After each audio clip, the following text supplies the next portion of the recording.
তুমি যে অ্যাকাউন্টে টাকা ট্রান্সফার করেছিলে মানে যে কোম্পানির নামে, ওই কোম্পানিটা অথেন্টিক কিনে একটু খোঁজ নিতে পারবে?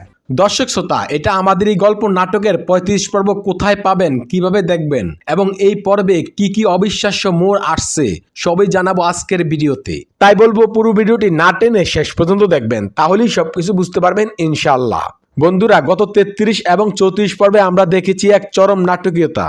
পাহাদের শ্বশুরের রাজপ্রাসাদ দেখতে গিয়ে সমীরের বাবা মা এবং পুপু পাতেমা এক চরম অপমানের শিকার হন। সায়রার আভিজাত্যের দম্ভ এতটাই যে অসুস্থতার বাহানা দিয়ে সে তার শ্বশুরবাড়ির লোকজনকে ড্রয়িং রুম থেকে বিদায় করে দেয়। শাশুড়িমা দোলনায় বসে বিলাসিতার স্বপ্ন দেখলেও শেষ পর্যন্ত খালি হাতে ফেরার সময় তিনি বুঝতে পারেন বড় ঘরের মেয়ে ঘরে তুলে তিনি কতটা ভুল করেছেন।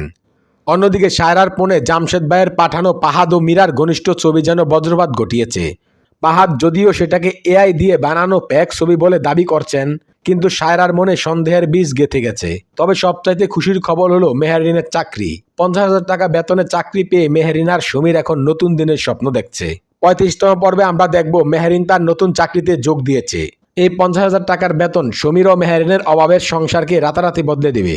তবে সমীরের ইগো এখনো প্রবল। ফুপু ও পারহানা তাদের বাসায় আসায় সমীর যে মেহেরিনের উপর রাগ করেছিল তা কতটুকু যুক্তিসঙ্গত, আপনাদের কাছে কি মনে হয়? ৩৫তম পর্বে আমরা আরও দেখব যে মেহেরিনের এই সাফল্যের খবর শুনে শাশুড়ি অনেক খুশি হবেন। অফিসে মীরা যে ভুয়া কোম্পানির নামে টাকা ট্রান্সফার করেছে এটা জানার পর পাহাদের মাথায় আকাশ ভেঙে পড়বে। এই ঘটনার জন্য পাহাদ মীরাকেই সন্দেহ করতে থাকবে। ৩৫তম পর্বে দেখা যাবে মীরা এই বিপদ থেকে বাঁচতে পাহাদকে আরও বেশি ব্ল্যাকমেইল করার চেষ্টা করবে। পাহাদ একদিকে সায়রাকে সামলাবে, অন্যদিকে মীরার এই ভুয়া কোম্পানির ঝামেলা মিটাবে। পাহাদ কি পারবে নিজেকে নির্দোষ প্রমাণ করতে, নাকি মীরার জালে সে আরও বেশি আটকে যাবে? বন্ধুরা, আপনারা অনেকেই অধীর আগ্রহে অপেক্ষা করছেন ৩৫তম পর্বের জন্য। আপনাদেরকে জানিয়ে রাখি, আগামী ৪টা মার্চ বুধবার ইউটিউব চ্যানেলে এই ধামাকা ৩৫তম পর্বটি মুক্তি পেতে যাচ্ছে। হ্যাঁ, আপনারা ঠিকই শুনেছেন, মার্চ মাসের ৪ তারিখ বুধবারের এই পর্বটি হবে গল্পের মোড় ঘোরানোর সবচাইতে বড় মাধ্যম।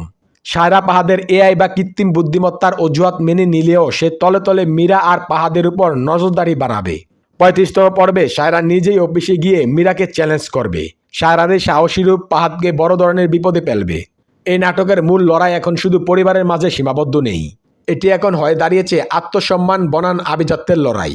৩৫তম পর্বের আসল ধামাকা হবে মেহেরিনের প্রথম স্যালারি নিয়ে সমীরের বাড়িতে যাওয়া। যে শাশুড়ি মেহেরিনকে তুচ্ছ তাচ্ছিল্য করতেন, মেহেরিন যখন তার স্যালারি টাকা দিয়ে বাড়ির জন্য কিছু আনবে, তখন সমীরের বাবা চোখের পানি এবং মায়ের অপরাধবোধ দর্শকদের আবেগপ্রবণ করে তুলবে। তো দর্শক, আপনাদের কি মনে হয়, পাহাদ গিয়ে আসলে এআই এর দোহাই দিয়ে বেঁচে যাবে, নাকি জামশেদ ভাই আরও বড় কোনো প্রমাণ সায়রার হাতে তুলে দেবে? আর মেহেরিন কি তার ৫০,০০০ টাকার চাকরি দিয়ে সমীরের মুখে হাসি ফোটাতে পারবে? আগামী ৪টা মার্চ বুধবারের ৩৫তম পর্বটি নিয়ে আপনাদের প্রত্যাশা কি তা আমাদের কমেন্ট বক্সে লিখে জানান।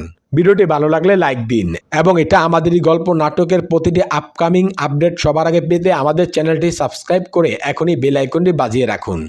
দেখা হচ্ছে পরবর্তী ভিডিওতে। সে পর্যন্ত সবাই ভালো থাকবেন, সুস্থ থাকবেন। আল্লাহ হাফেজ।